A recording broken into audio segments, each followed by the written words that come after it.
Didn't you have to pee? I did. Oh, wow. What happened to me? I fell apart. Megatron must be stopped, no matter the cost.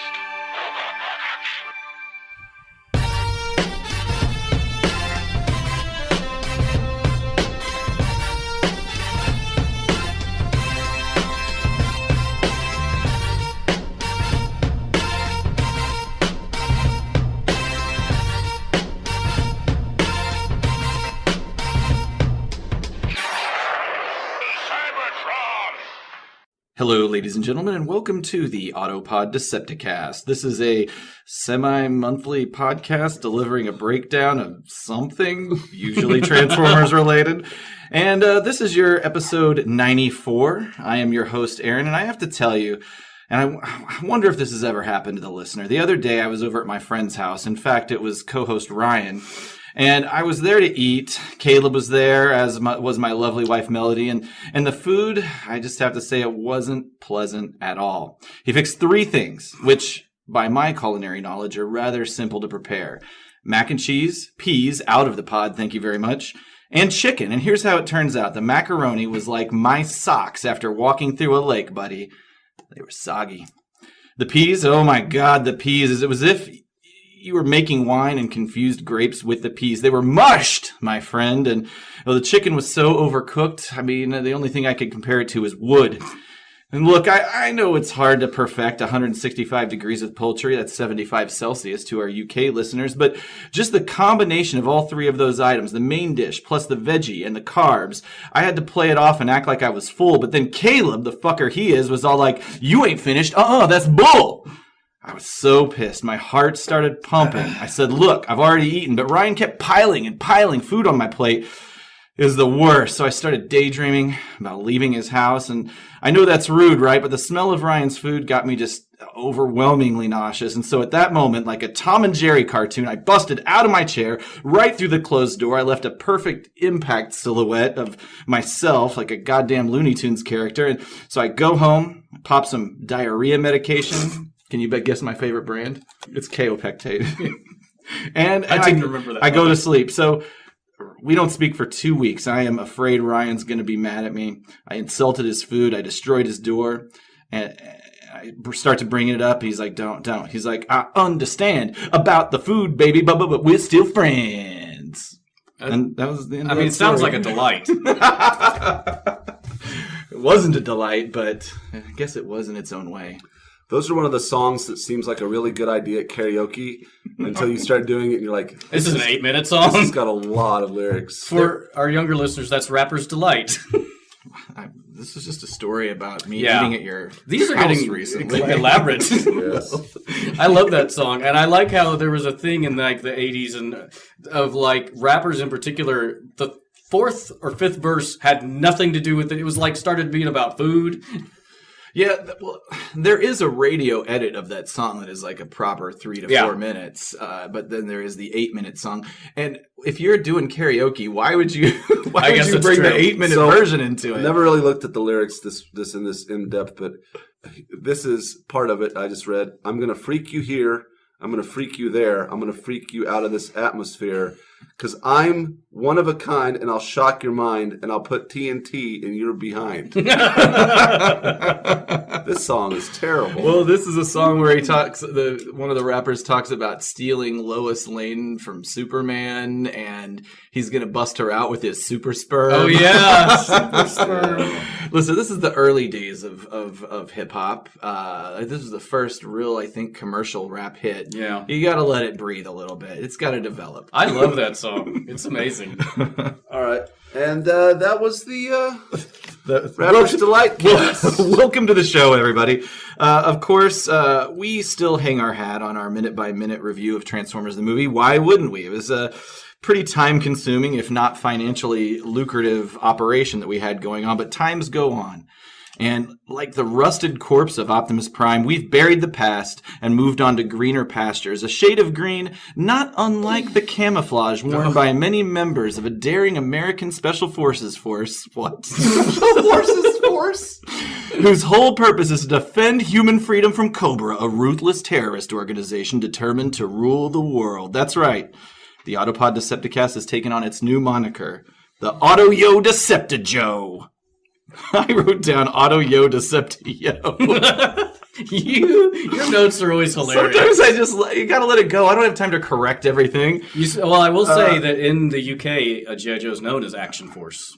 We're going to spend the next few episodes covering the flesh-covered cousin to our favorite metallic Robros, G.I. Joe the movie.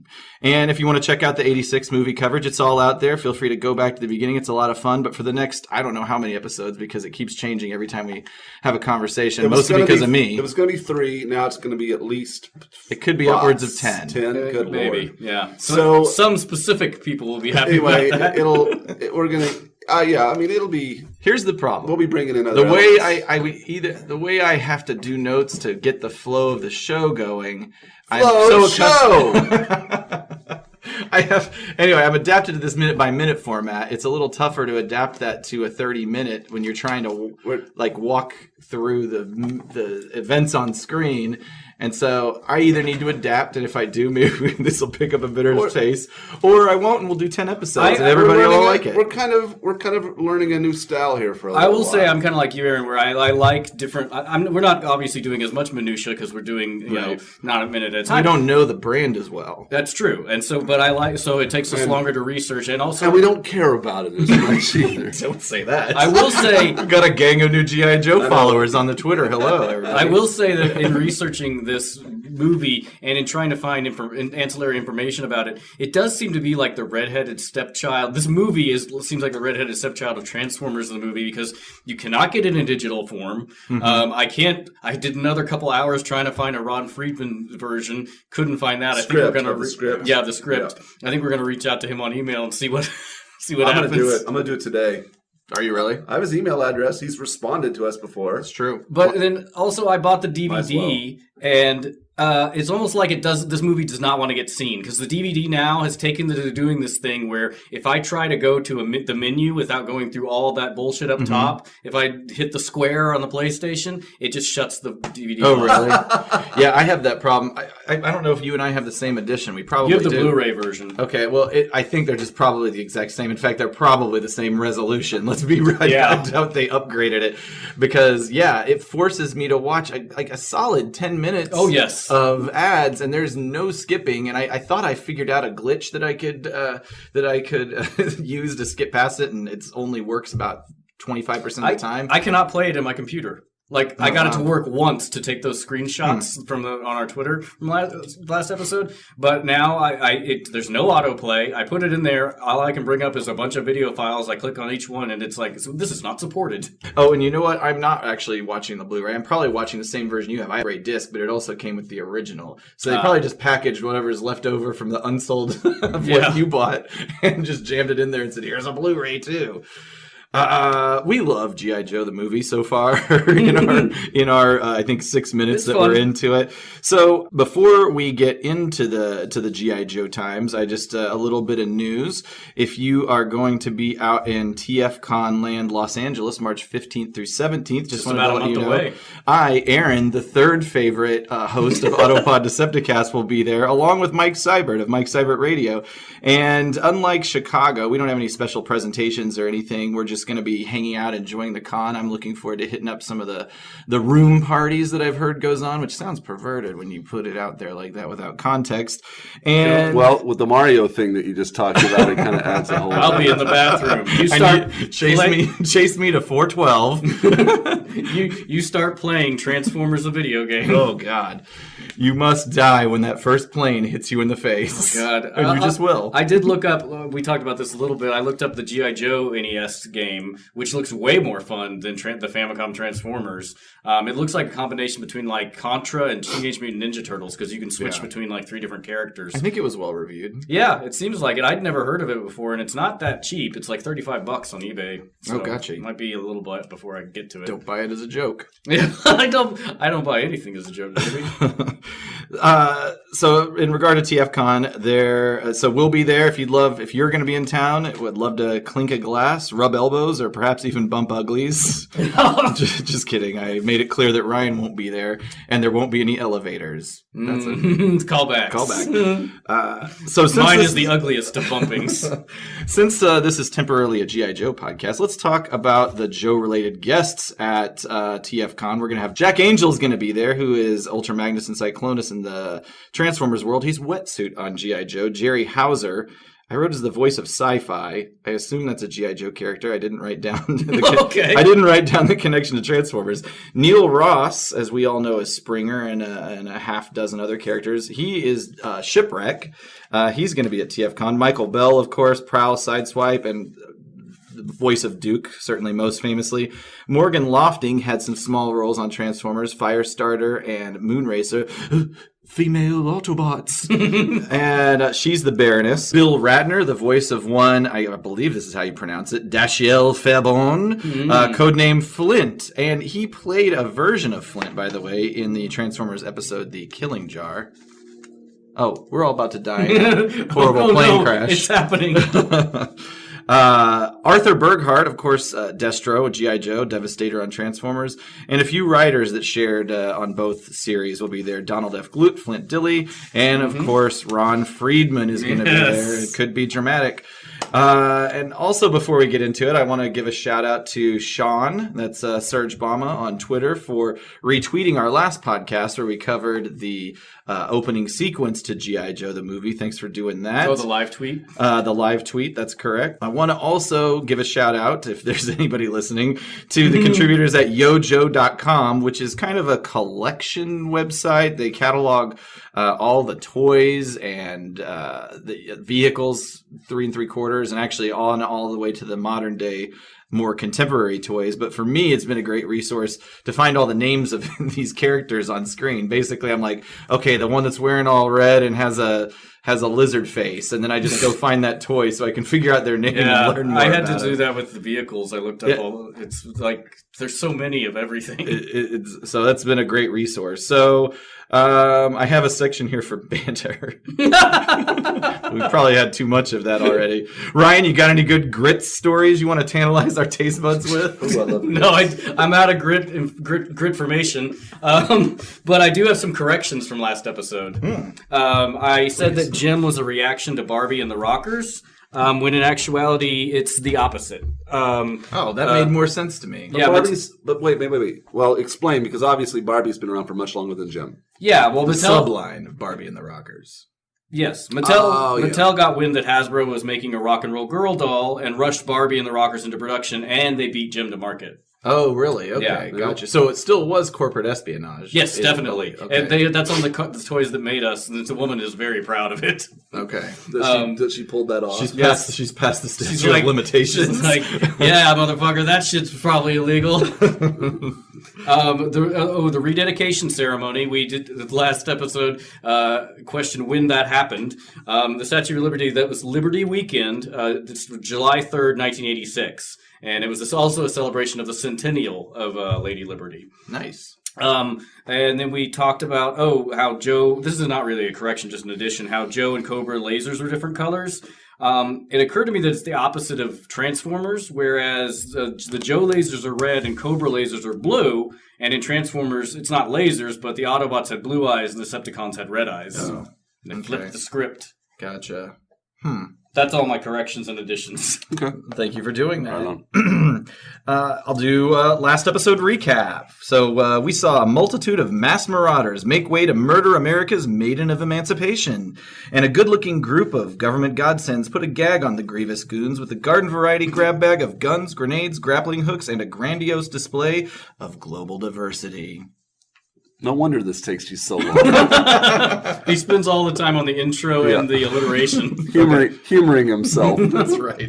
So let's open this up then. This thing starts at about 3:19, and after the awesome intro, right? Yeah. Which we discussed in our previous episode, as I like to call it, a Joe episode. Right? No, I think is so. In fact, what I meant to say is here. Let me just start over. Let's get into the G.I. Joe review. That's what we should call this. This is our segment.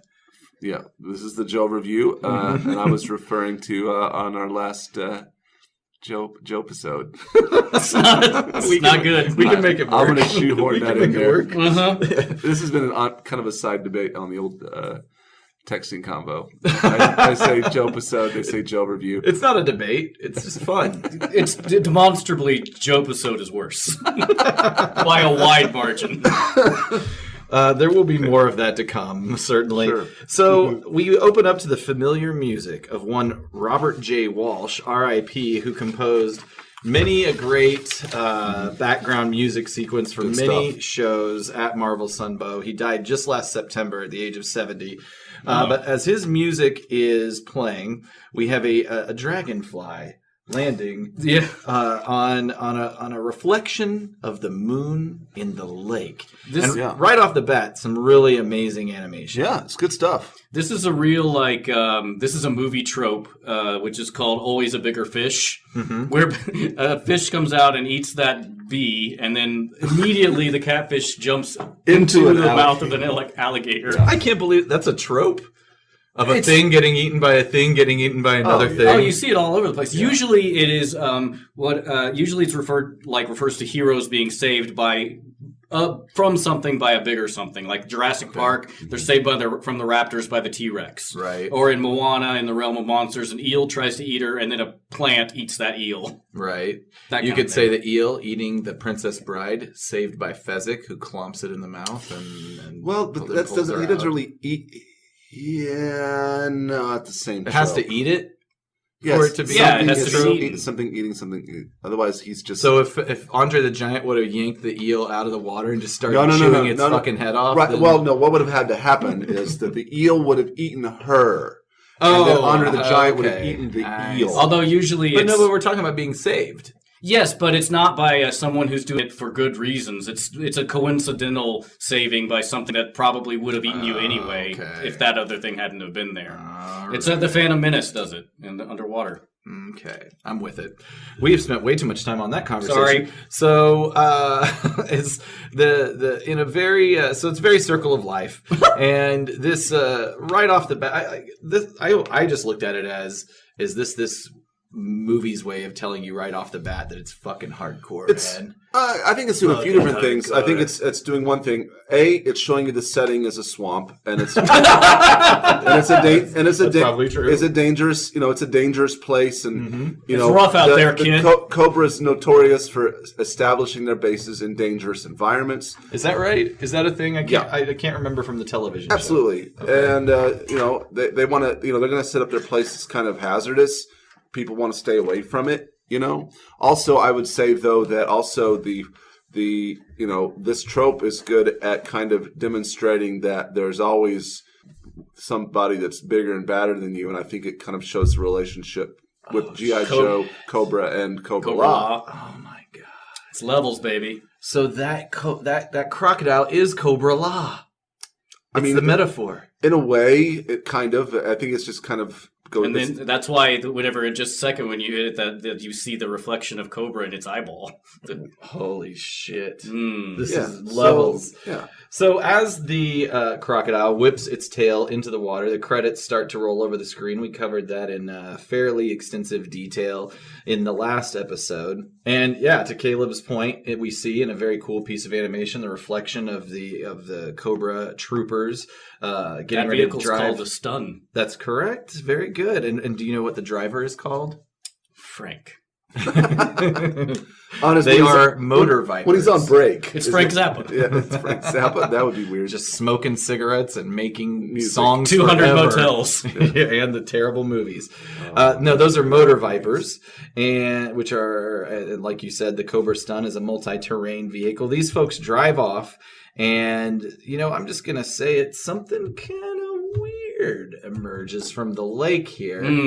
Those are actual vehicles that would work in combat, as opposed to some of the other later examples. Okay, so something arises from the water, some kind of soft, almost gelatinous-looking Periscope. organic periscope. That's right. Cobra-La type is gross. thing. Cobra-La, I have it written down. Cobra-La is gross. Yeah. Well, There's a look lot.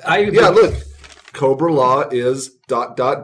gross. Yes, there's a lot of Cronenberg-esque body Yeah. horror shit. Yeah, we'll get into that for sure. So it submerges, and then the scene shifts to a Cobra base that I believe, I'm not 100%, but I believe this fits the classification of a Terror-Drome. Yeah, Yes, it looks like it. Yeah. It's the Terror-Drome. So lots of guns and guards. They're on the bayou. That's right. I would love to go. I want to see in person that Spanish moss hanging from a tree. Eat some. I bet they all at this Cobra base they have Tabasco sauce, Cajun, raw fish. Creole, I can hear my old hound dog barking. Yes, right. shrimp etouffee.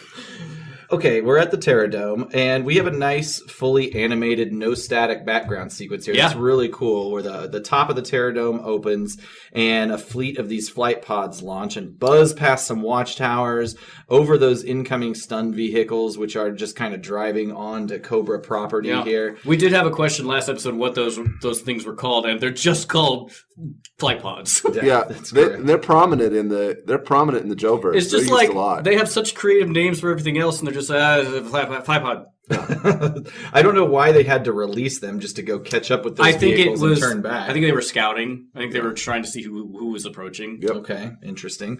The camera moves inside the base at this point, and to what I assume is Serpentor's throne room. Oh, here's, by the way, we're looking right now at the background animation. Mm-hmm. Remember when I was talking about the background Right animation? at Oh, yeah. 4 minutes and 39 seconds Yeah. where we're paused. The background animator. This was an example that was utilized in a conversation about the guy that did the background animation on Transformers the movie. Oh, Yeah, wow. we'll put that picture up again, but it's very H.R. Geiger. Yeah. It looks So- like whale ribs, honestly. Yeah, Yeah. I was going to say, I bet you he took inspiration from like a snake spine or Pinocchio? something like that. Yeah, no, I'm sure he did. So Tinkerbell? Pinocchio they get swallowed by a we may whale. refer to it later, but the guy that was one of the background animation directors for Transformers the movie had some involvement in this movie as a background animator. Nice. And I don't remember his name right now. Fervent. I will say this: I'm always amazed. Not always, but even when I was little, I remember thinking like, it's impressive but odd that the Cobra can get away with building this massive Terror-Drome in Louisiana. And no one seems to know about it. Like they First must be of all, really it's a good. major infrastructure project to build on a swamp anyway. The contractors. Yeah, not to bite off of Kevin Smith, but they've got to have some independent contractors. You think your average Crimson Guard knows anything about snaking toilets? Yeah, they have to have some hardcore NDAs. That they would have to have signed. I assume they just execute the people after they finished. Why it's would like, why take the job? I mean, it's like H.H. Holmes. Whenever he built his murder castle, he would switch contractors constantly, and sometimes did theoretically. He asked one of them to murder his one of the other workers, and I'm like, you're pretty loosey goosey with your talk, but yeah, he was just constantly rolling over contractors so that nobody knew what he was building. Right. Well, and plus this project, one contractor or 10 is at least a good enormous. 2-year long project. So you want fucking snakes everywhere? Because there's a lot of fucking snakes on here. That's your blue collar voice. Yeah. Every blue collar Ryan voice is like, A little Jersey, a little Philly. I fucking Staten Island, baby. yeah, it's, Fucking Wu-Tang. Forget about it. Forget about it. I'm So, all over New York. okay, so where were we? I feel like I had something else I wanted to. Oh, Caleb was just riff saying on, he's but- amazed that like nobody notices these huge structures. yeah, You watch Better Call Saul, don't you? yeah. Are you up to date on it? I don't want to spoil. There's a new anything. season coming out very soon, isn't there? Well, have you seen the season where they've been constructing the meth lab underneath the dry cleaner?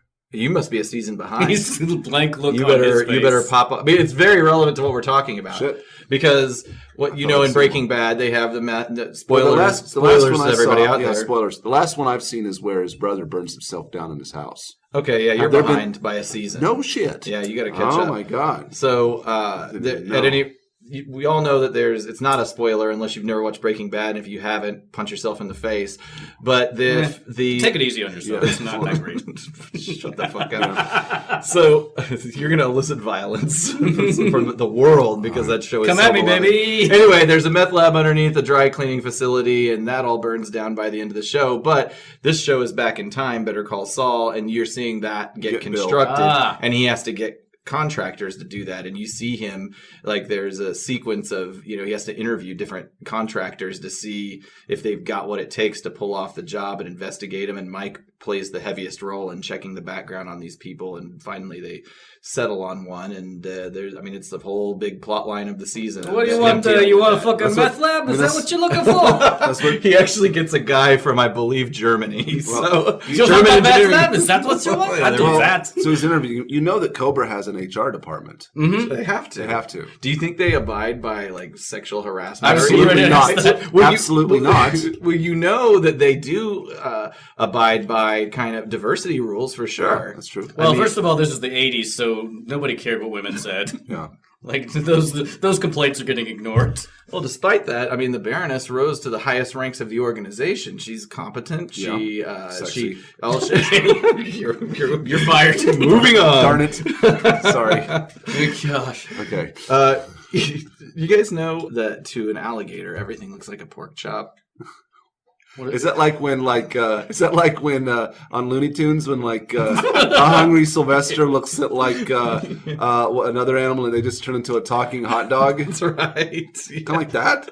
That's what I was. It's weird. I was just reflecting back on that alligator and thinking it would have been funny if in the reflection of its eyes it just with these pork chops floating over the vehicles also like that were driving how through the they're pork chops driving the AirPods. Exactly. I also like how we make it food that we eat. Like they would just see it as meat. But we're like, a roasted chicken. Yeah, it's a prepared food.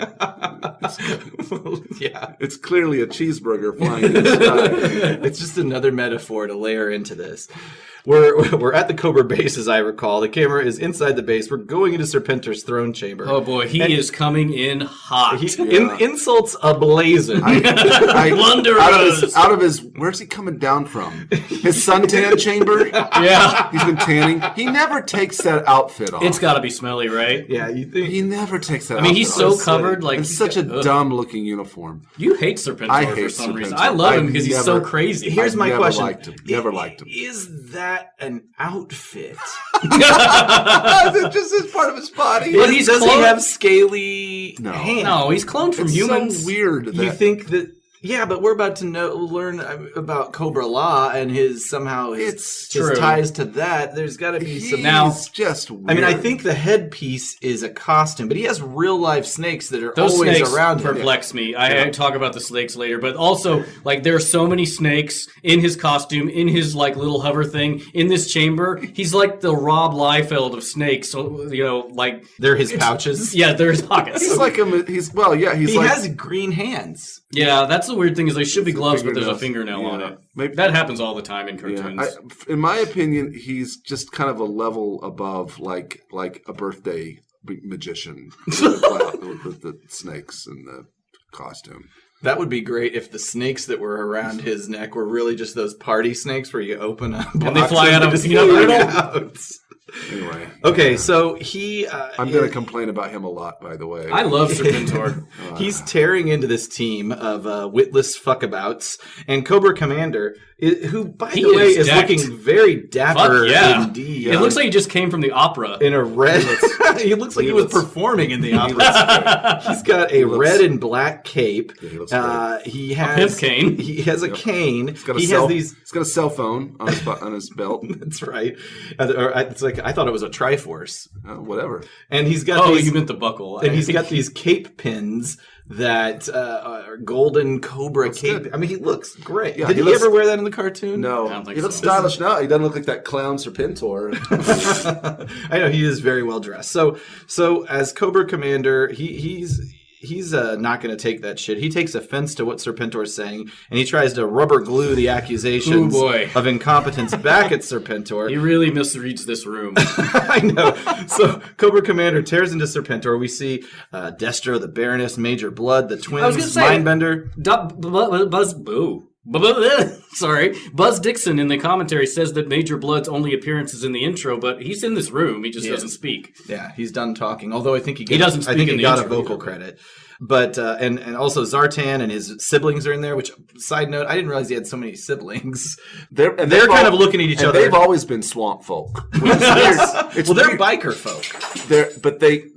And I could be so wrong about this, but I think that in the show they like hang out in the swamp, which is weird to me that they should have like a Creole accent. They're British. Right. They've like So very Major working Blood. class British accents. I think the Cobra's got some kind of good recruiting source in the UK. Right. Just this disaffected youth, but they're, They very- also seem to me like back in they were like members that got cast out of Black Sabbath back in the 70s, Right. and they fell on Yeah. hard times and decided to join Cobra. Well, that's why they started that cover band, Cold Slither, so they could do That's right. some Fuck. Osborne hits, Excellent. solo and a lot of and British places. people. They're the Judas Dreadnoks, Priest. right? Correct. The Dreadnoughts. They're Australian. Oh, there we go. So they're more like AC/DC. And I can tell you, I had the Bee had this Gees. later, but the reason Bee Gees. That would have been awesome if Cold Slither was more of a disco outfit. Anyway. had some of this later, but it's relevant to talk about now. The Dreadnoks are Australian because they were created by Larry Hama, and he was in Vietnam and had some unfortunate interactions with Australian soldiers. No shit. Yeah, Are you going to talk about more of that, or is that what you got? that's pretty much it. I'd like to know I more. have a little bit more about Larry Hama, but yeah. Okay.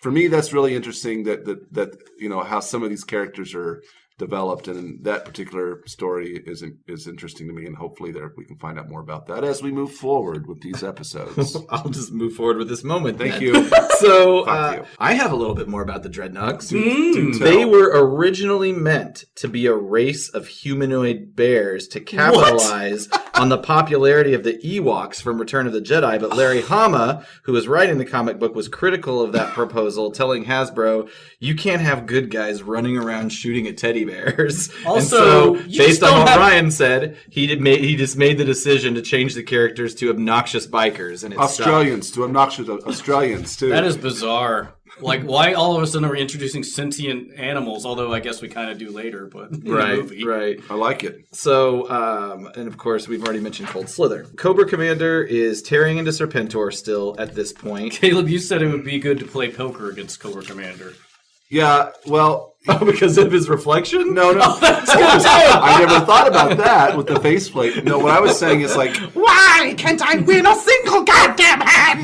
he can't read a room, and also it's like when here in a few moments, like when you can hear him realize in his head that they should leave Serpentor alone and exposed. Right. He's like, we need to go defend Serpentor, and they're like, yes. If Serpentor dies, Cobra's over. Cobra's over, and then you hear Cobra's tone change just slightly. It's like, yes, we have to go defend him now. Watching And you him just, be like, shady. watch him play cards like I have a terrible hand. Watching him be shady in this first part of the great. movie is I love it. delightful. It is. Serpentor is immediately refuting Cobra Commander's claims about his own incompetence. Like, Just ask my squad. They'll tell you that I'm the shit. and he looks to Destro, who steps up and flips it on us immediately with a speech that has a twistier ending than an M. Night Shyamalan movie, which is, Militarily speaking, it is only fair to say that Cobra Commander is a world-class buffoon. I feel like you were paused right here, actually, at 5 minutes 28 seconds. I feel like we're getting some side boob on Zatanna there. Side boob on every Sorry. female character on this show. Cobra Commander then asks the rest of the crew to back him up, and Mindbender approaches to the mic. That would be a fun costume to do. It would be. It would be. You'd only, even people that watch G.I. Joe would, only 1 in 10 would probably get it. Well, Caleb, you said your wife didn't want to be the Baroness, but what if one year you do Destro and I be the Baroness? Deal. All right. I will say this. I mean, you're talking about Halloween costumes, but we should definitely acknowledge that there are GI Joe club's not necessarily a good name, but there's people out there that have get together that do some serious GI Joe cosplay, and it's charitable. So anyway, yeah, I want to acknowledge that because Well, it's we'll have to remember who those people are and We maybe have a edit it couple- in. Mike Seibert did an interview with those people yeah. from we're- TFCon. Oh yeah, from We're TFCon. completely ignorant about that right now, but we should do our homework and talk about it a little bit more in our future episodes. I'll just drop in that part of. I'll just ask Mike Seibert, and I'll drop in that section of the interview from his episode. All right, my first interview is with the leader of a group of G.I. Joe costumers who had a really cool booth over at TFCon. But when I noticed the community outreach they were doing, I had to learn more. Check it out. My name is Ryan Brown. I'm the Garrison Commander for Central Defense, the Fighting Fifth. We're a garrison of the finest, a G.I. Joe costuming club. If you think about 501st and the way they do Star Wars, we do G.I. Joe. And what that means is we end up pairing with a lot of military charities. We've worked with USO and Wounded Warriors in the past, and this weekend we're here actually raising money for a group called Canines for Warriors. They rescue dogs from shelters, they train them up to be service animals, and then give them to veterans who need them for free. The neat thing is that we get to raise awareness for them as well as thank anyone who donates with them. We've had a lot of really cool people in our group who've went out and made things like stickers, buttons, and other things, as well as really cool artists who've donated posters to us. So it's all our ways to give people a gift when they donate. So you can think about the kind of Kickstarter tier things like donate $1, you get this, $5, etc. So no matter what you can donate, even if it's as low as $1, we have something to say thank you. And the really cool thing about it is that I get to be a big action figure while we do it. For me, G.I. Joe was such a big part of growing up, and I was in the military for a while too, so there's that connection as well. So getting out now and actually being able to give back to the people who didn't get out without perfect condition and stuff like that, it really means a lot to me. And tying those big strings of my life together really makes it worthwhile, and I'm sure a lot of people in the group can say the same thing. Very cool. So for folks that are listening at home, because of time travel, TFCon is over. But for folks that would like to know more about the finest and to help contribute, how can folks get a hold of you on either the internet or social medias or any platforms to track you guys down? Well, probably the easiest way is to look at our Facebook page, the Finest Costuming Club, or the Finest G.I. Joe Costuming Club. You can probably find us really easy there. We also have a website, www.thefinestcc.com. If you're one of the people who are thinking about, maybe I want to do a costume or something like that, you can actually look up the Finest Recruitment Center on Facebook, and that's a page that's dedicated to all the people who are trying to put together costumes and what kind of tips and tricks that you can learn from other people who've done it before. So it's our way to help you get into the club. Otherwise, we're all over at shows across the country. I know for our group alone, we still have Grand Rapids Comic-Con coming up next month, as well as Chicago Pop Culture Cons will be back here in the area. And it's definitely one of those things where there's more and more every day, so always worth checking. All right, well, thank you for taking the time. And before I let you go, is there anything else that you wanted to mention or give any particular shout-outs to while I've got you on the line here? Oh, sure. I think the first thing that comes to mind is Hail Cobra! I love it. Thanks so much. You're very welcome. He asks the rest of the crew to back him up. Mindbender approaches. He reminds the group that not only is Cobra Commander intellectually lacking, he's as yellow as the noonday sun. You yella. And at this point, we cut back to that freaky periscope thing, which He looks at us. 6 minutes, 22 seconds. he looks right at the camera. We see the periscope as just one phallic-shaped part of a greater whole, which is some kind of ship that appears to be constructed from a bundle of elephantine intestines. It's so gross. That thing really does look like a penis, by the way, at this point. The way the slit is up front. I mean, the tip is maybe a bit smidge purple, but Everything looks like a penis to me. If you want it to enough. That's fine.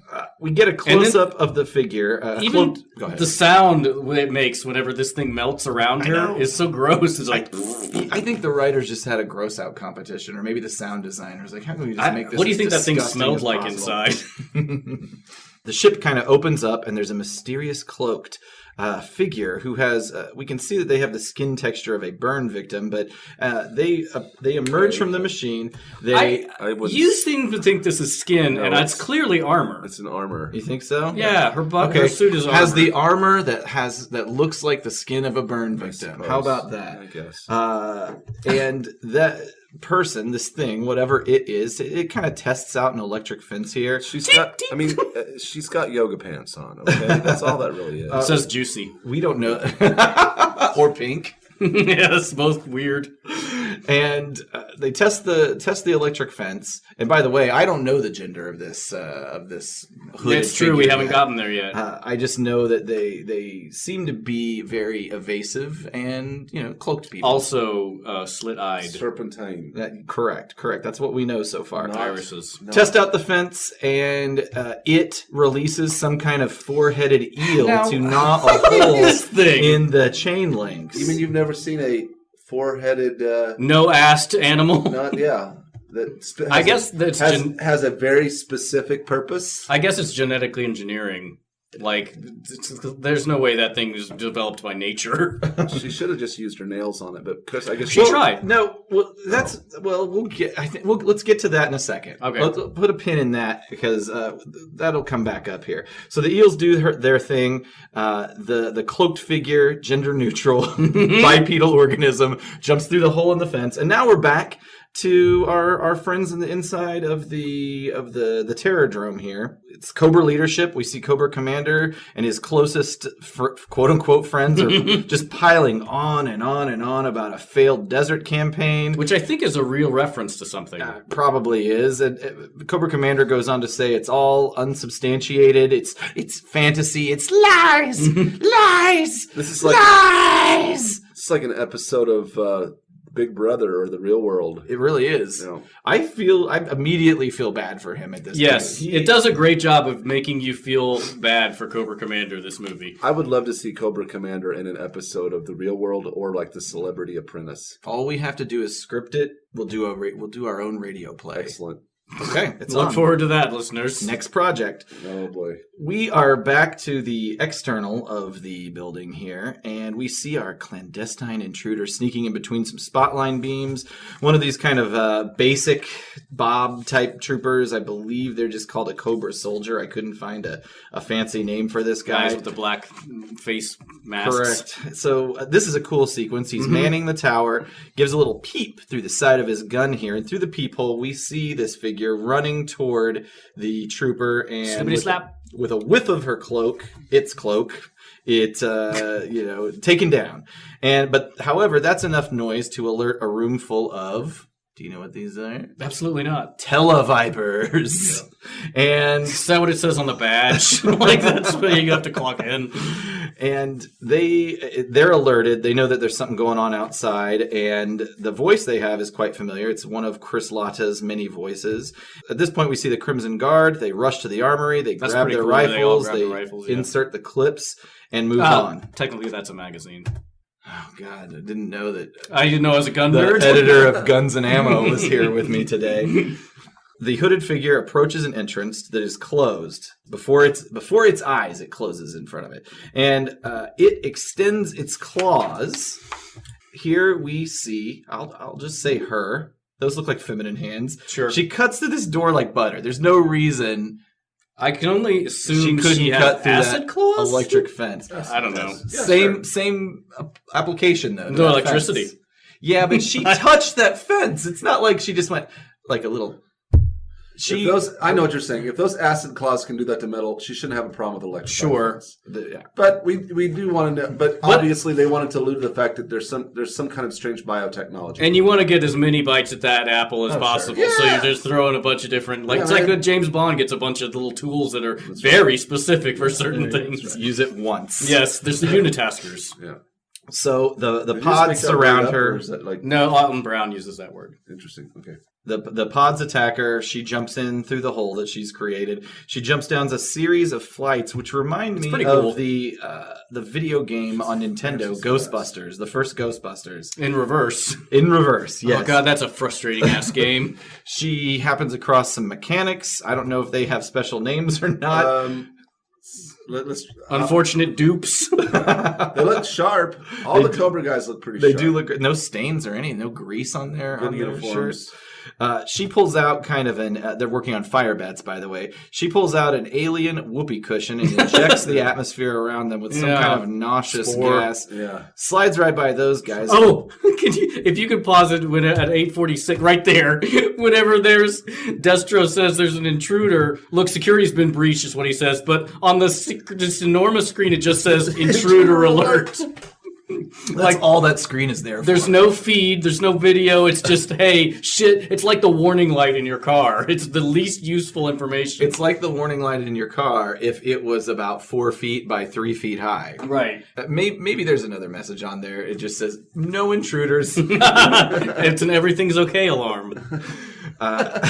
So I like the idea of an everything. That's from Simpsons. Homer invents an everything's okay alarm that goes off every 3 seconds. As long as everything's okay. You can't turn it off, but it does break easily. That's beautiful. Destro acknowledges the security situation. Cobra Commander is all we gotta protect Serpentor. He feels very disingenuous. He's using his sarcasm voice. Sarcasm alarm. It doesn't matter because Serpentor, or Serpy as I refer to him in my notes here, will meet this intruder head on following a long line of Cobra leaders that frankly don't know how to delegate. And they talk Serpy off the ledge, and the rest of the group leaves to tackle the situation, shouting Cobra! And Serpentor is left in the room with just a couple of measly Crimson Guards to protect him. The intruder uses its powers to cut a hole in the ceiling. We will see her fall through. Well, before that, there's at 9 minutes and 35 seconds, she acids a guy's head who has a helmet on. Oh, I think that comes after she falls through the hole in the ceiling. Is it? Yeah. I guess we'll find out. We'll give it a moment here. There you 2 go. Crimson Guards. Lock and load, man. So we see a bunch of troops. Okay, yeah, so she's she cutting comes a through hole. the ceiling. And by the way, I think with all these James Bond or organic James Bond knickknacks she has, I feel like her greatest gift is the gift of being able to draw a perfect circle. Yeah, I would agree with you. Okay, so yeah, she hasn't gotten to the throne room yet, but this is the hallway. Right. She's in the hallway. Some Crimson Guards come up. She grabs one. Well, first she has this sort of weird clam with a ribbon. And the ribbon comes out of its clam mouth and wraps up some guys and basically mummifies them for lack of a better phrase. Then another guy comes up. She manages to touch his face and sizzles it. I assume there's some kind of either fumes or acid or poison. Yeah, that's at 9:35, and I gotta say, it's the first. He takes his helmet off, and it's kind of jarring to see a Cobra's face, Cobra trooper's face as he's in a lot of pain. There's a real human under there. Yeah. Who probably only makes the equivalent of $25,000 a year. Yeah. He's disaffected. He's living paycheck to paycheck. Yeah. So that guy screams. It's actually a really horrifying scream, and then she delivers a nice solid uppercut to juice him some more here. And then we've got another group of Crimson Guards that attack her, and she throws some face huggers at them. She's got a lot of stuff under that cloak. Knocks out another guy. Wasn't there some parable about a guy who had to live in poverty for a certain amount of time, but if he reached in his pocket, there would always be... What is that? I don't know, but he had to wear a bear suit. I think we may have seen this in Gifted or something, because I remember that too. He had to wear a bear skin, and he couldn't bathe or anything. Oh, I saw that. Yeah. He couldn't bathe for a long time. But anytime he reached into his pocket, he could pull out gold coins, which is why, to this day, one of my wishes is if I ever meet a genie, that's one of my wishes is I get to pull out currency. Anytime I reach into my pocket, I can pull out $100. That way I feel like I won't get too greedy. Because it would take forever to amass a huge amount of wealth doing that. My other wish is that if something is You're saying that you're he wants to be completely independently wealthy, but just work for a little bit at a time. Because of the repetition of reaching into your own pockets. Yeah, but I feel like, if you wish for just a chunk of money, this way you're at least... If you put your hand in your pocket and play with yourself, are coins going to bounce out of your pocket like a Mario Brothers box? Why? In what scenario am I playing with myself through my pockets? The elevator? I just like the idea of coins coming out of your pocket. Ba-bling, ba-bling, ba-bling, ba-bling, ba-bling. I would have so many pockets. Well, my other wish is that if I wish to know something, I can know it. I would probably pay somebody to reach into my pockets all the time. If that's your kink, you let your freak flag No, fly. that way I'm I do have an idea for a story that hasn't been fleshed out because there's no real story there, but it's about a lawyer who specifically works on like paranormal stuff, and one of them is like working on the legal document of wishes because they always turn out like a monkey's paw situation. Do the pockets have to be? Do the clothing have to be on me for it to work? Because if it didn't, I would just buy a whole bunch of clothes and pay a whole warehouse full of people. Well, that's why you have to reach talk to into the the pockets. lawyer so that you don't have the genie give you like a Twilight Zone ending. Oh, like for example, what? Well, like the monkey's paw. I don't know that. Or like It's a Henry. the pocket has a hole in it, so therefore there's never any money. Right. In it. Oh, well, that's stupid. It's No, all I would- wishes turn out that way. Could- They always could- turn out bad. What if I could just sew the pocket up? Imagine Did this. anybody think about sewing up the pocket? You signed the document without that. Listen, the genie is going to fuck you over. You got to get some legal protection. What? Remember in when we were in college in the 90s and early 2000s, the trend of cargo khakis. Yeah. Yes. What? Like, think about that. If that was your pocket and you just had this change jostling around the side of your I don't know thigh why you all keep day coming long. back to change. I was thinking $100 bill. Well, I thought you said gold coin. That was gold coins was in the story of the bear guy. I said $100 bill. Okay. Although then I get fucked over because like the currency collapses or something, and so it's all worthless. And now we're back to the gold standard Or it's $100 in some third world country. or monopoly money. All right, well, I don't know why genies have it out for everybody. Get that lawyer. They want you to learn a lesson. It's about the lesson. I guess so. Not about the wish. The monkey's paw is the woman. They wish for I don't 200. care. Move it along. Wow. Literature is dumb. So we just got done seeing some face huggers from the Alien franchise. Cobra Commander and his troops are running down the hallway. He gets a visual on this hooded creature, and he misdirects the other defenders to go another direction, Right. leaving her to go towards Serpentor's war room. Right. He wants him to die. So What? But he said he didn't. Oh yeah. Oh, that's right. Yeah. I'm confused about his motivations. You would think at this point there would be some communication with the leadership, like in little earpieces from all the people that are actually doing security. We found her. like or they it. they show that they can detect her movement in an earlier scene. They Oh, can't yeah. see where she is. So you think they'd be like, no, Sector C3. She's actually over there. You should make a right and snag her. Don't listen to them. So the intruder at this point hops through some half dozen closing Iris- steel security doors. All of these people are Chris Shut the Latta, doors. by the way. Oh wow. So this is a cool sequence. Yeah, she's just flipping through these security doors here. They're none to her. She's fast. This is a cool scene. Mm-hmm.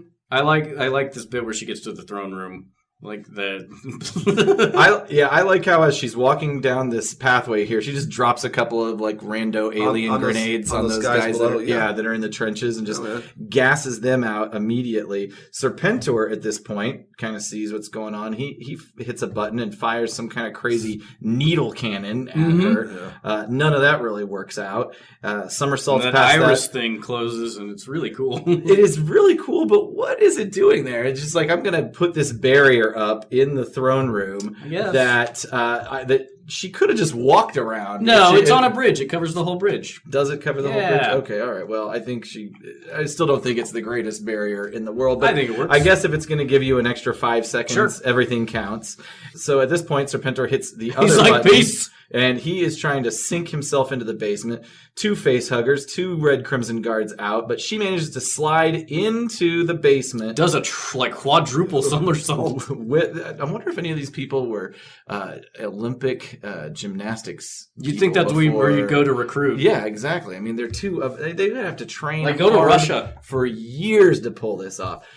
She's in the throne room with Serpentor. He hits a button that kind of corresponds with a light, I guess. Yeah. He's got all controls in here. He grabs one of his patented snakes and creates a snake spear and says, Even "None though may it's challenge not a spear, Serpentor." it's clearly a notice- staff. Did you notice when he pulled that snake that another snake just Yeah. got back in its Yeah, place? it just I don't slides right understand the mechanics of the snakes at all. Just infinite snakes in a sort of mirror universe that he can just... I guess I grab have from? a pocket dimension. I guess I have to think that maybe there's some kind of technology, because basically Cobra-La is all about biotech that time and again in this movie, which is also a trope, surpasses like mechanical tech. So I assume those snakes are like some kind of like, I don't know, equipment. So you think that they're more tech than bio? I don't think they're biological at all. Oh, really? You think they're robots? Yeah. But they slither away. Yeah, I like have that real note snakes. later. Like we'll talk about it when we get there. Oh, are these theories that support your... No, just a joke. Okay. All right. He says, none may challenge Serpentor, this I command, which makes no sense. Our first this I command. That's right. He readies his aim, and his attacker reveals herself and says, that won't be necessary, or as Anthony Kiedis would say, that would be a mistake. waste of time. Oh, a waste of You time. always fuck that up. That would be a waste of time. And she introduces herself at this point as Pythona. Very sultry voice. Sultry voice, and I feel like they're trying to be sexy with this reveal. She's very attractive. Yes, she's very sexy. Exotic is a good word. She's some kind of half reptile, half supermodel with a well-brushed hairstyle that this wouldn't have been out of place like 5 years ago. People were doing this hairstyle to be sexy. It's pretty severe. I'm with it It's now. an extreme, and it's an extreme version of it. I like it. But with the half-shaved skull sides and the long hair on top. I have always it's a liked thing. that look. Her For women. earrings look like jalapenos. They do. They do. She has jalapeno earrings. They're probably meant to be teeth. I imagine. Serpentor seems to recognize her, perhaps from his dreams. But did it hurt when she fell from heaven? She clarifies it's actually a memory. She has somehow been encoded into his DNA, and it is their destiny to meet back up. And now it's time to fulfill his destiny. I am your density. I mean, your destiny. And how does Marty McFly fulfill his density? Well, pull a clam from your magical pocket. This hollow clam is ridiculous. Works like some kind of oceanic iPhone here, and she Snake is totally in the shot. So bad. cut! Get the snake out of here! Get the snake handler. And she reveals that Serpentor's destiny is intertwined with a piece of equipment called the Broadcast Energy Transmitter. And that is where we are going to leave it for this episode, guys. Oh, Look at that thing. Jesus. Stupid fucking thing. the BET. I can't wait till we talk about this pile of garbage. Yeah. I mean, it looks really awesome. Yeah, it looks like it should do something, but they're so confused about what it. Anyway, we'll talk about it next episode because that's whenever we get to it. Ryan, this seems like an appropriate moment if you are prepared to in our Transformers days, Transformers the movie days, we had our segment called Script Deviations. Maybe it's time for one of those. Script deviations. The problem with this, as I mentioned Refresh our earlier, memory on this. Yeah, is that Ron Friedman, in the same way that he wrote the Transformers script, Ryan did finger quotes. I think you can hear my finger quotes in my voice. He did write the script, but they took it and just changed. Flint Dilley for Transformers changed a whole bunch about it. In this one, Buzz Dixon. Buzzy. It seems like this one got changed way more than Transformers did, because essentially they say that they're just the character of Nemesis Enforcer is one of the only things they kept. Who says that? Buzz Dixon, the story consultant, who is the Flint Dilley of G.I. Joe. So I have here, I cannot find it online. The only thing I could find is there was an auction of his version of the script. And in the previews for the auction, they had 3 pictures, and one was the outline, and then one was the first. We just got a reply back from Ron Friedman. Oh, breaking news! Dateline. Transformers. Good evening, Mr. and Mrs. America and all the ships at sea. The Autopod Decepticast has news. Let's go to press. So Ron wrote a script. We having a hard time finding it. Yep. And so Caleb sent an email while we were talking doing about 15 minutes ago to Ron Friedman. I should also put it out there that I emailed Ron Friedman asking him about the I Killed Optimus Prime manuscript. Yeah. And because he had a GoFundMe to raise money for it. He says it's completed. It's not published. And so he basically, when I said, can we get a copy of that? he replied back. This is after TFCon, and said, Give me $35. he said, give me no. He said, yes, for $30. Oh, 30. For $30. You PayPal'd it. You PayPal'd it to him. The manuscript plus an autograph of Stan Lee. I sent him the money. I've not heard back from him about that. You sent him the money when? November? November. It's now currently February. Mm-hmm. So part of me was like, well, I wonder if he took the money and he's just Put it all on a horse. He's just taking his time, or if it's part of the fundraising. And then he's raising. Well, let's money be clear. There is no organized fundraising effort. There is a video of him out there pitching for an Indiegogo type thing, but there's no real evidence that Indiegogo exists, or if it did exist, maybe it didn't get. By the way, that video I'll put it on our website. But I looked it up. It's like 2.5 minutes long, and he does some weird off-color references to alternative lifestyles, and also has they're nonsensical. They are. I wouldn't. Yeah, he thinks something about being gay is funny. It's old school. And he has a poster of Transformers. He basically says, I explain. He answers the question: is Bumblebee gay? Is Megatron? Is Wheelie gay? Is Megatron a transvestite? Which is then he kind of leaves it there hanging. So dumb. But he has the poster of the Transformers movie behind him, and he's like, "I'm the guy who killed Optimus Prime," and there he is, right there. Points to Ultra Magnus. Points to Ultra Magnus. Yeah. But anyway, so while we were doing this, I just sent an email asking excited to hear he's going to be at TFCon here in LA soon. Aaron's going to that. I said we're going to be there. Looking forward to hear him talk. I asked him about the $30 in the manuscript, and I just asked him about if he knows where we can get a copy of his draft G.I. of G.I. Joe. So let's see what he says. Oh, you haven't read it yet. All right, from him. I am delighted to hear from you, and forgive me for not being in touch. I have had a very full plate juggling my teaching schedule at Chapman University, which I'm where he's an adjunct professor, with a new play, Love Her More, and getting my book, I Killed Optimus Prime, so sue me, in the covers and ready for TFCon, at which time and place I will present one to you and probably refund a bit of your money once my final costs are known. Oh. If you'd prefer to have my book manuscript printed out as I originally suggested, I can still make that happen for your $30. I plan to sell copies of my original scripts for The Transformers the movie, the G.I. Joe 5-part pilot script, with my autograph at the con, and am presently checking for pricing. Best regards, with a side of Dinobots. Ron Friedman. Interesting. All right, so it's not for the movie. His G.I. Joe thing is for basically the introduction of the show. He says, so if I were to see him there, which I most certainly will, I can ask him the question about how could one get a hold of an original script of G.I. Joe, the movie, his original script. And I would do that. See where it goes from there, because he didn't answer your question. Maybe he didn't understand the question, maybe he's being evasive. Well, he is. But how old is he now? He's not that old. I mean, he's in his 80s. You think 80s? Oh, let's see. Everybody involved with these cartoons are in their 80s if they're alive. How old do you I bet think? he's with 70, the exception of Flint. I bet he's 71. I bet he's 87. He's not 87. Okay, let's find out. I bet he's in his upper 80s. Born in 1932. He's 86 years old. Oh, wow. Well done, Caleb. He's got it together. It's the first thing I've ever been wrong about. No, he's an old man, so I'm just amazed he can figure out how the emails works. Sorry.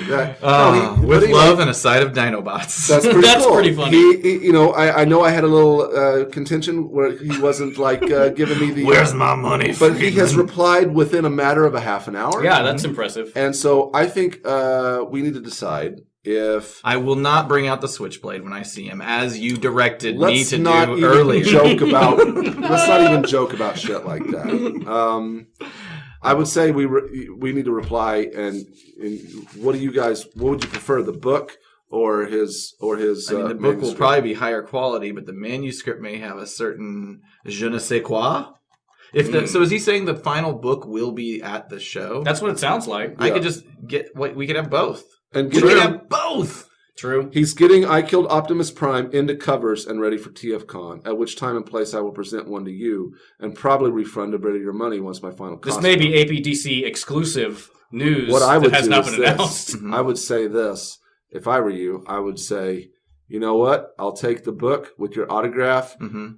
No need to refund me any money. If you want to, you can buy me a drink. At that. See, what I would do is have Aaron buy the book and you get the manuscript. Yeah, that's where I was going in my head. Also, then it's a two-for thing. Yeah. And then, do I get him a drink at the thing? Here's where I imagine a situation. It'd be nice to have a drink with Ron Friedman, but then will it turn into one of those scenarios where he keeps wanting to hang out all night? Do not go to a second location with Ron Friedman. Best regards with the side of Dinobots. Side of Dinobots. That's pretty badass. All right. All right, Ron. All relevant to script deviations, which I don't know if you said this or not, but basically there's a little bit of the original Friedman script that is obtainable, and because we're at the beginning of the movie, presumably that bit of the script is relative to the beginning of the movie. I have the outline, the first page of the outline, which only goes to which goes to the end of our next episode that we'll do, and then I have the first page of his script for this movie. Let's have it then. Okay, so this is the first page of Ron Friedman's script for G.I. Joe the movie. Fade in, a heavily fortified G.I. Joe Arctic tracking station. Howling wind and snow sweep the desolate scene, which is eerily lit by the northern lights. We hear voices coming from the Quonset hut-like command structure and intercut inside to show several Joes on duty, some engaging in radio communication, other manning an array of scanning devices, sweeps, radar, satellite, earth monitors, etc. The on-duty Joes should be familiar characters which may no longer be in the product line. For example, Torpedo, Footloose, Alpine, Scarlet, Dusty. As they work and exchange easy banter about their lousy and lonely assignment, a hulking but indistinct figure moves out of the storm and crosses the perimeter warning system, triggering alarms! The Joes inside instantly arm themselves, taking defensive positions, but laugh and relax when their scanners pick up the intruder, a huge ferocious-looking polar bear, which roars for their sentry camera and then turns back into the storm. Poor bear, they say, out on the night like that. Maybe they should ask him in for coffee. We cut outside the polar bear and close in. So wait, that's just Friedman's little side notes that would never be in the movie. Yes. But he's just hoping whoever reads it gets a nice little chuckle. I think this is also more of his outline. It's not the script proper. Okay. He's just making notes about what he wants to do on the script.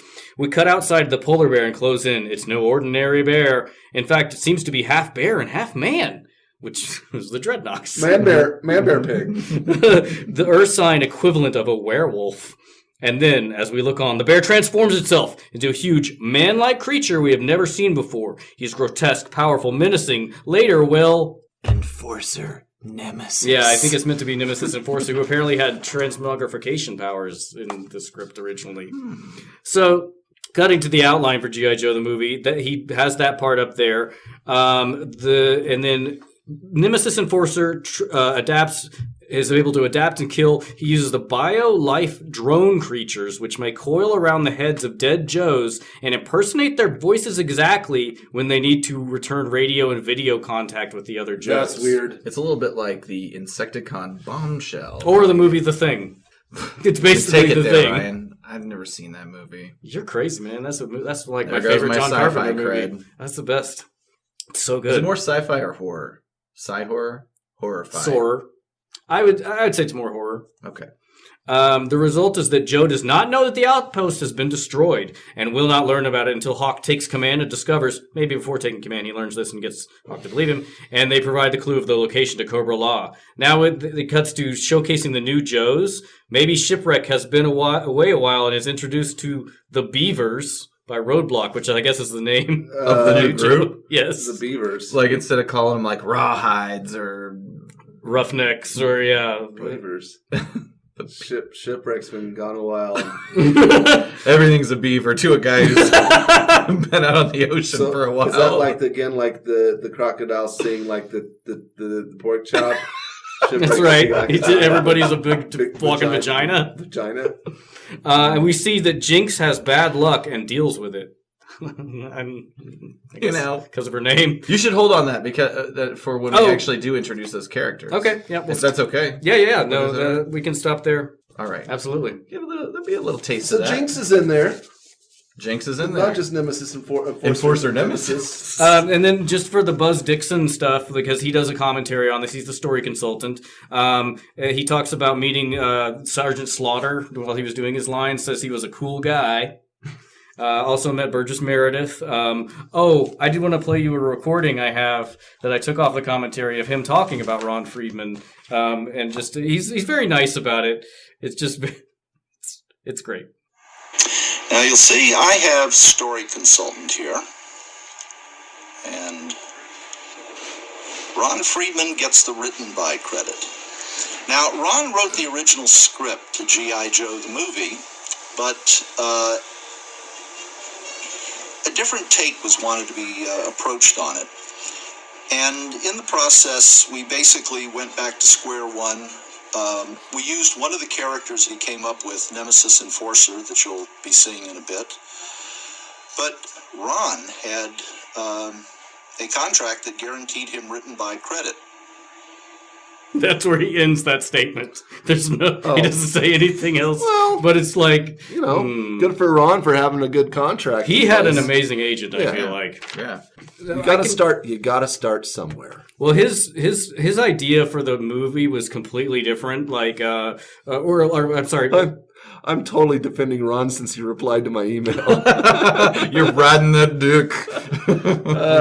Well, Buzz Dixon did write for the show, and originally for the show, like they had a completely different idea for the series and the 5-part miniseries. And he called it the most dangerous man in the world. Mm-hmm. It basically Cobra was going to be a fascist political organization, like Nietzsche style. And Cobra Commander ended up misapplying the man. There's this certain man, most dangerous man in the world, who's the head of it. The man's philosophy, and Cobra instead became an evil organization. And then Cobra Commander had the philosopher imprisoned. He escapes, and Cobra puts everything else on hold to track him down. The Joes don't know what this dude is all about, but if Cobra wants him, they want him too. And then G.I. Joe actually captures him, but he escapes, and they're like, fuck it, let him go. If he can damage Cobra, so much the better. And like Hasbro liked it, but they also liked the idea of having an Emperor, Serpentor, and they're like, put the two together. So the 5-part is the one that Ron wrote? Yes. That's the one he's referring to. This is what... in the email. Yes. But what Buzz is referring to is an alternate take on what that 5-part would have been. Right, exactly. Okay. So Hasbro wanted both the secret civilization sponsoring Cobra and that Cobra would create Serpentor because of Cobra Commander's incompetence with evil DNA. So they just didn't get into that what is the philosopher, the most dangerous man in the until world. Later, like the season prior to this movie. Actually, I believe, if I'm not mistaken, that the whole Serpentor thing was actually its own little 3 or 5-part miniseries that was kind of like a mini movie that was done on there. Great. Yep, and that's it. All I have on the script deviations for this one. Awesome. Well, like we did in the early days, it got more sparse in the later times of Transformers the movie, whenever we were reviewing it. We talked about voice actors. So as we get into this, I'd like to go into some of the voice actors that we see. And there's a lot that are shared from the Transformers, the movie universe. Obviously, we've got people that we've talked about previously, like Dick Gautier, who does Serpentor. He was actually the voice of Rodimus Prime. Yeah, I was actually surprised to learn that. I can hear it now, but I never knew it before. It is interesting how you can hear other people in their voices when you know it. You can kind of synthesize the other characters that they do. But he was a Tony-nominated actor, nightclub singer, game show panelist, caricaturist. He's got several books on drawing and cartooning. Chris Latta, everybody knows a lot about Chris Latta. We've covered him ad nauseum for G.I. Joe, outside of Cobra Commander, most famous for. He also did Gung Ho, Ripper, Breaker, Stealer, Frostbite. We spoke briefly of the transition in a previous episode of G.I. Joe's movement from Sunbow as the primary animation production company to DIC. He was one of the few actors to make that transition, along with Ed Gilbert, Sergeant Slaughter, Jerry Hauser, and Morgan Lofting, who does the Baroness. Weapons manufacturer Destro, we covered him in the past as well. Arthur Burghardt, actor, playwright, prisoner of conscience. Also knows Iceberg. we covered him extensively in Transformers the movie. For G.I. Joe, he's also, Iceberg and Stalker, as well as the god Osiris himself in an episode called The Gods Below. Did lots of voiceover. I remember that one. That was a really fascinating G.I. Joe episode for me. Really? They were dealing with the Egyptian gods. It was a really cool episode. Yeah. It probably doesn't hold up, but I remember that being a very strange episode, but it really made an impression. Fun fact about Arthur Burghardt: in the 8th season of Seinfeld, there's an episode called The Pothole. You Seinfeld guys probably... Yeah, I just actually went through a binge of Seinfeld. Okay. I just finished Do you remember that episode? Oh, yes. In that episode, there is a mention of the Arthur Burghardt Expressway, and that was a tribute to him. Wow. I did not catch that when I watched it. Holy cow! And he will be at TFCon LA this March. Intelligence Officer Baroness Morgan Lofting. On Transformers, she played the characters Dr. Harding in the episode Attack of the Autobots, Joan in the episode Microbots, Moonracer in The Search for Alpha Trion, and a news reporter from Megatron's Master Plan Part 1. From G.I. Joe, Baroness is the top tier role. She also played character Madame Versailles, Mrs. Rudot, and Coverta Fatale. She also played... That's a Bondian name. No. She also played Aunt May on the 81 Spider-Man, Princess Invidia on Star Blazers, and she's on an episode of Trapper John M.D. I watched the a MASH lot of Trapper spin-off. John. Knots Landing voice work on Total Recall. She will also be at TFCon LA. Master of Mind Control, Dr. Mindbender, was voiced by Brian Cummings. He did a lot of radio, television work, commercials, advertising, and kind of show announcement type work. Dr. Mindbender was his only role on G.I. Joe, but he did a ton of voiceover on shows like Ninja Turtles, Garfield, DuckTales, Bernstein Bears, Scooby-Doo. Hunter S. Thompson fans out there, as we were, at least we experimented in college, will appreciate the fact that Brian Cummings played the role of Richard Nixon in the movie Where the Buffalo Roam, which is the 1980 film that starred Bill Murray as Hunter S. Thompson and Peter Boyle as Latino lawyer Oscar Zeta Acosta. Then we've got Cobra-La emissary, Pythona. And she was voiced by Jennifer Darling, who is a solid utility player in a number of animated series. She also had several on-screen roles, most notably Peggy Callahan, who was the secretary to Oscar Goldman in The $6 Million Man and The Bionic Woman. In The Incredible Hulk, she was in 8 is Enough. She was on The Love Boat. She got into voice acting in the early 80s. With shows such as Trollkins, and there was an animated The Gary Coleman Show. Oh, I don't remember that at all. She is credited on 13 episodes of a show called The Dukes from 1983. Do you remember what that was? Can you guess what that was? Was it a spin-off from Dukes of Hazzard? That's right. It was the Duke boys and Daisy Duke racing against Boss Hogg and Sheriff Roscoe around the world. That was a show? It was a cartoon. It was an animated show. Yeah. So they would go to places like Switzerland, Paris, Scotland, Hong Kong, Uzbekistan. It's weird how they made cartoons out of just like things that existed, like the WWF cartoon. Like if you could merchandise it and create a toy, license it out, go for it, I guess. Hazard County's sheriff budget must be astronomical to pay Isn't them. that the CIA's job? Aren't they out of their jurisdiction a little bit? All right. I discovered that show shows up in a lot of my voice actor research for G.I. Joe. Wow. She did lots of additional voice credits on a lot of memorable cartoons, such as Foofer, The Blinkins, New Kids on the Block, and the Timeless Tales from Hallmark. Those are not memorable. That's why I do actually remember New Kids on the Block. I'm not surprising that would have an animated show. Also, more memorably, she was on Visionaries, Knights of the Magical Light, DuckTales, Tailspin. Ryan, she was uncredited as the voice of the computer in the movie Demolition Man. Oh. There you go. I thought you'd like that. Yeah, that's one of the costume that Wes and I considered doing is Simon Phoenix and John Spartan. Are you Obviously, gonna I'd be Phoenix. We've had a lot of text conversations about blackface lately. So I guess it's good that you're not going to be Simon Phoenix. No, I would be John Spartan. Also, you do have Stallone's height. Cha-cha-cha. Up high, one hand or two. It's your choice. Yeah. So that is the voice actors that appeared in this episode. I've got a few other fun details I'd like to share, if I may be so bold. All right. The first 16 figures from 1982, including Caleb's mail-in Cobra Commander that he had, were all released with what is known in the G.I. Joe community as straight arms. I see a lot about this. And so basically they could bend at the elbows, but starting in the next year, they had articulation that allowed their arms to swivel to the left and the right. Oh. So they all just have straight arms. And all of those figures... So they can do the mashed potato. That's right. And the twist. All of those figures... Is anybody get that joke. Got re-released with basically the same molds, but they'd adapted the molds to be able to have the swizzle arms. Oh, he's goddamn swizzle arms. The next fun point. Baroness is Cobra's intelligence officer. Her bio is that she was the spoiled child of wealthy European aristocrats. As she grew up, she joined a group of student radicals who moved on to extremism and ultimately into the ranks of Cobra. Is she inspired by Patty Hearst? I feel like it sounds like the Weather Underground. Obama. What? Why are you invoking President Obama?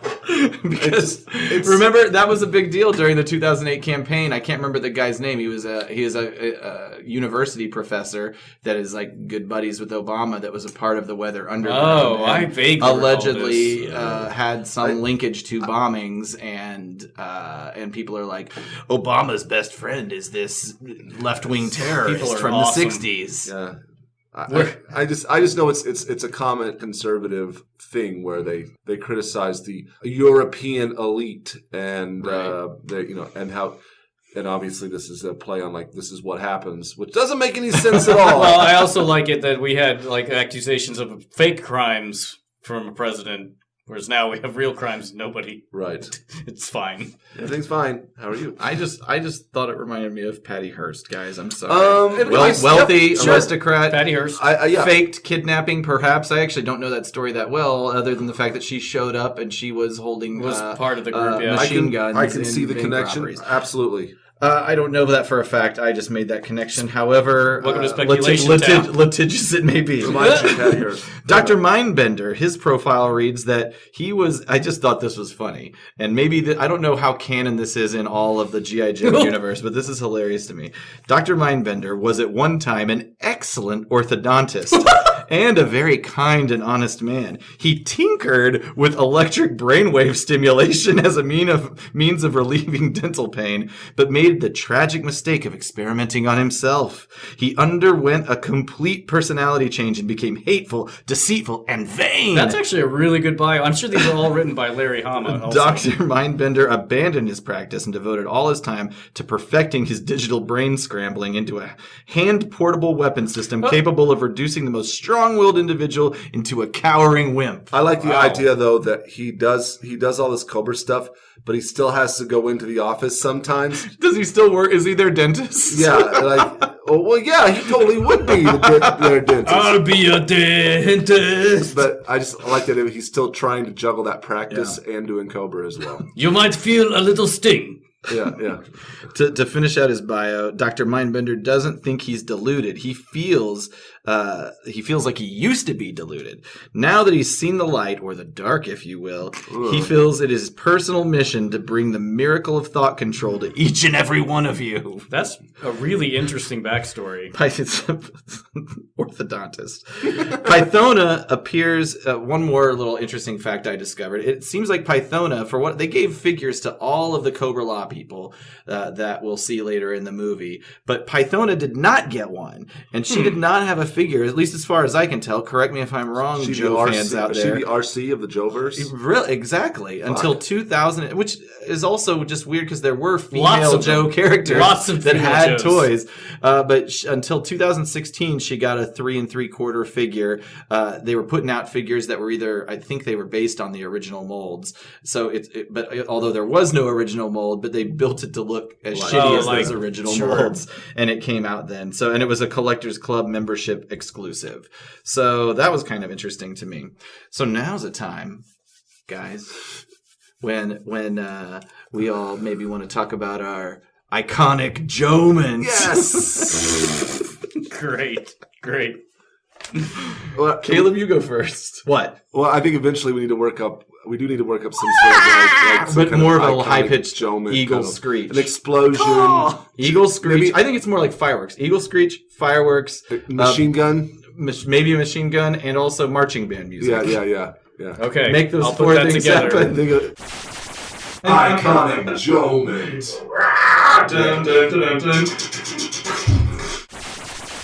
Caleb, all right. What's your iconic Joe-ment? Iconic Joe-ment. I really from an animation standpoint, I do like it when the pods are approaching the what are they called again? The stun? The stuns. That was a cool And sequence. it's just that full. It reminded me of when Unicron would pass by the camera and be sweeping in front of the camera and just. So I do like that. Plot wise, not very iconic, but animation wise, it sticks out. It was great. Really kind of sets the premise. I think we'll see, Pretty but cool. we've surmised in previous discussions about G.I. Joe, the movie, that the high points of Transformers, the movie, are better than the high points of G.I. Joe, the movie, animation-wise. Careful. But G.I. Joe, the movie, is consistently better. Whereas Transformers, the movie, it almost feels like you could feel how tired the animators were getting by the end of the movie. The Unicron explosion sequence and the pulling off the leg low points are in kinda the Transformers movie are quite low. Right, Yes, right. The high points are better, low points are worse. Joe is very consistent. There you go. Right. The Unicron in particular is a beautiful segment of badness. No, where he sweeps by the camera. Oh, yes, like the early shots, Yeah. and I think they reuse it once or twice. Although, however, the opening sequence, as we've said, so this is a little ad nauseum, of G.I. Joe the movie is better than anything in Transformers the movie, period. That thing is just balls to the wall. Ryan. I think just in terms of what stuck with me and what I remember noticing as a kid is the part where Pythona puts the acid on the guy's face and his helmet comes off. Horrifying. It's just so unusual, and you just never see the human aspect of it. They've never done a reveal. Yeah, it was very jarring for me. Do you even really, on the show, had you even seen a normal trooper's face? I don't think so. I don't know. None that had masks on and then didn't. The point is they're faceless. There is an episode where I forget who, but there's someone infiltrates Cobra and goes through the onboarding process of becoming a Cobra soldier. Interesting. Yeah, and I think they access. I don't remember hardly anything except I remember finding it interesting that they're going through the recruiting process, and I think possibly in that episode you do get to see some Crimson Guard without their helmets on. Okay, cool. It reminds me of Venture Brothers a little bit. Oh, yeah. That you've got those characters that are part of the sort of nameless, faceless people under the Monarch. The butterfly troopers, and but there's 2 or 3 of them, I can't remember, that kind of stand out and have their own personalities and develop along with the show. Agent 23 or something like that. Let's not forget that the Venture Brothers pretty much spoof Cobra and G.I. Joe. I mean, hardcore. they spoof a lot of things very well. And I'm way behind on that show. I don't even know if they still produce it. I don't either. It was very well It's a great show. Yeah. That we don't watch. And works well. I remember, I think I saw the first 3 seasons. I definitely did. I need to buy that on DVD. So I will just say mine is the Pythona's robe opening reveal. Hung up on that. No wonder your notes are so scattered. You were beaten off while you were writing them down. But aside from that scene, just that complete underbus throwing of Cobra Commander sticks out in my. It just makes me think of some moments. This will sound sad. I'm not looking for sympathy. As a kid, where I felt that way, where people were just piling on. Is this about me? It's not about you. No. It's about people treating me like a nerd. I never got that. Neither did I. Maybe it's because I talk too much. If you're quiet, maybe people leave you alone. I don't know. I just look unapproachable. Oh, really? I think so. They think you're going to hurt him. Is that what it is, Ryan? No, I just too much of a tough guy. No, it's more like he's like invisible. Yeah, that's exactly about to say that. You stole my joke. Sorry about you. I fade into the shadows. Yeah. Well, and I remember a level within Cobra, this back to Cobra Commander, of just smack talk and treachery and disrespect throughout the television show. But I know, as far the way people treated him, giving him that kind of treatment, but never seemed as bad as in this movie. Although the whole creation, as I'm saying this, the whole idea that somebody would create Serpentor is a pretty giant act of insubordination. It's a big slap in the face. Yeah. How did they get funding for that? Cobra Commander, I assume, would not sign those checks. Yeah, I guess there's a committee. Maybe so. Is there a board? He must be like the CEO, and so he is beholden to shareholders. Right, yeah. Well, so I think that's it, guys. Yeah, awesome. I think that we covered this one. All right, so happy Valentine's Day. I want to take some time to thank everybody who's been supporting us at the APDC store. Thank you very much for purchasing our items. We have the Cup Recruitment poster still out there, APDC pin series. I promise we are still working on things. Get them while they're there. Get them now. While supplies last. While supplies last. As seen on TV. Don't miss out on this once-in-a-lifetime opportunity. Joe-opportunity. That was even better than Caleb's crappy one. I mean, they're all better than that. I disagree. So please continue to listen to the show. Subscribe, Apple Podcast, Stitcher, Google Play, and TuneIn. If you're an iTunes user, leave us one of them reviews. 5 stars, please. I'll assume you're already subscribed. Follow us on our social media, Twitter, Facebook, and Instagram, all of them at APodDcast. And of course, there's the web presence, AutoPodDecepticast.com. It's going to be a lot easier to find content for this because for the website because we're dealing with 30-minute increments. Yeah, wider ranging conversation. Go check it out. We always put some like this, all the ancillary stuff we mention up there on the website. Our iconic moments segments will be better as well because we'll be able to draw from more iconic. Stuff. Oh, I'm sorry. Joe-ments. My apologies. There you go. Peep the shop, check the merch, buy something awesome. Bye, everybody. All right, bye.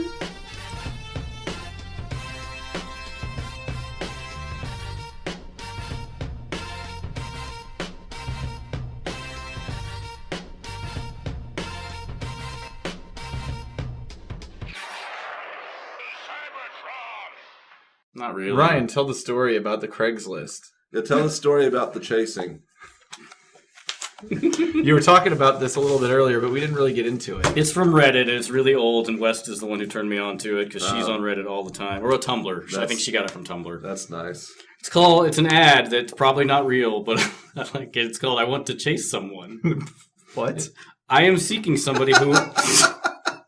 Wow. Mm-hmm.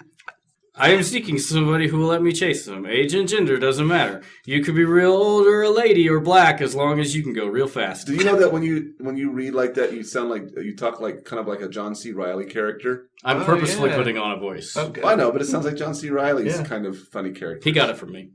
Okay. It doesn't matter where it happens, inside or outside, but you have to be fun to chase. You can't be on a bike because it's cheating. I want the chase to last a long time, and I want you to be sweaty, but I have to catch you in the end.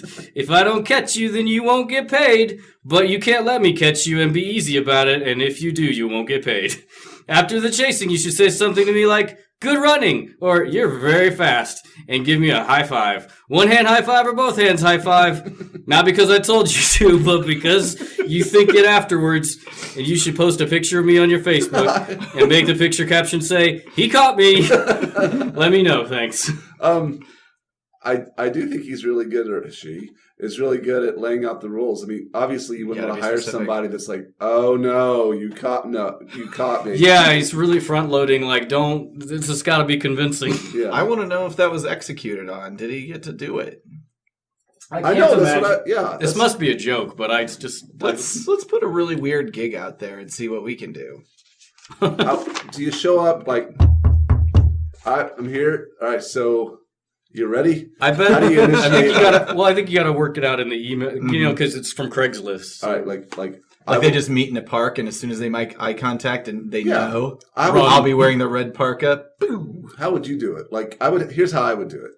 I would have like a gate, like in a rodeo, like rodeo. Oh, okay. And he would be out there in the rodeo arena, and I'd probably invite people that I know to come watch, and it'd be like, then the bell rings, the gate opens, and off I go, and I'm running around, and he's trying to chase me.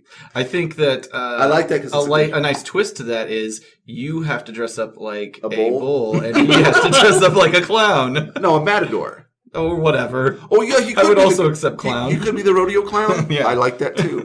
So. Well, it seems like it'd be the opposite because the bull chases the clown. That's what we were saying. Oh, I thought. I would be the clown, and he would be the bull. He's chasing. No, he's chasing you. Yeah, so you're the clown. He would be the bull, and I would be the clown. Yeah, to amuse you. All right, very good. I went to the. How would you do it, Ryan? I went to Hammond's Tower recently because I had to sign the divorce papers. Does that mean that's done? As soon as a judge signs it. Well, talk about speaking of chasing something down. It's only been 3 years. Good Lord.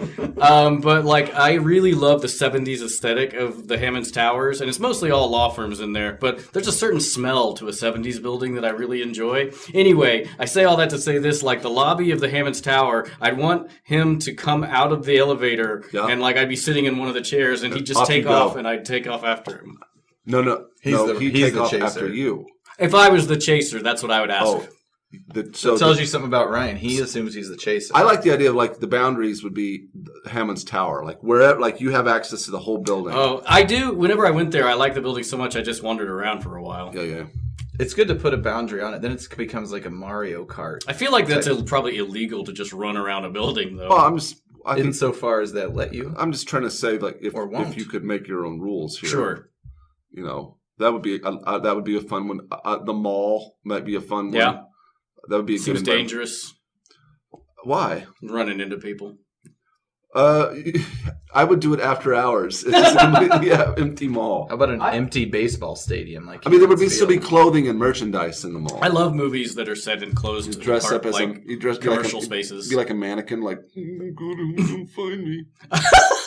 Yeah, I've always, ever since I was a kid, wanted to be locked in a place after hours. Yeah, mall would be good. Night of the Comet does that really well. Sorority Babes, the Slimeball Bolorama. That's another one. What? It's a movie. But where were they locked in? A bowling alley. Gotcha. The slime ball. Bolorama. Okay, gotcha. That makes sense. But it was part of a mall, I think. So, and then there's one with it's like there's robots that are like the robot patrolmen, and they go haywire and start killing people. Are you purposefully not saying Dawn of the Dead because that's too cliche as the representative of that movie, and you want to rep your cred? They're trapped in there. Right, but that's same difference, right? No, I'm choosing to go into some place after hours and like explore it with nobody around. They're not really they choose to stay in the mall. Dawn of the Dead is my favorite horror movie of all time, the 70s one. So obviously that one. But yeah, I wanted to bring in some less known ones. All right, I'm too pedestrian. What do you? What? So tell us about yours. Do you have a scenario where you would either be the chasee or the chaser, and what would be like kind of the ideal circumstance? Yeah. So for getting caught or catching someone, I would basically have them chase me into a motel room, but I would go lock myself in the bathroom. I would have a Nintendo Entertainment System hooked up to the television in the hotel room, and I would direct them to begin playing Mario Brothers with a very specific set of instructions, in which I would then come out and make love to them they must reach orgasm when. They have to hit the fireworks, at which point I will have orgasm. Can you explain this segment? I will have orgasm. I can have orgasm. So that's the chasing sequence I would set up. Via Craigslist. This is it. Right now, this is an inside joke for 3 people. Right. And the listeners have no idea what this is. Just do a Google search for Best of Craigslist Super Mario Brothers. You'll find it. All right. Getting anal while playing Super Mario Brothers. Go look that up. Super at Mario work. Brothers. Yeah, please. Blow cells, where we sell good.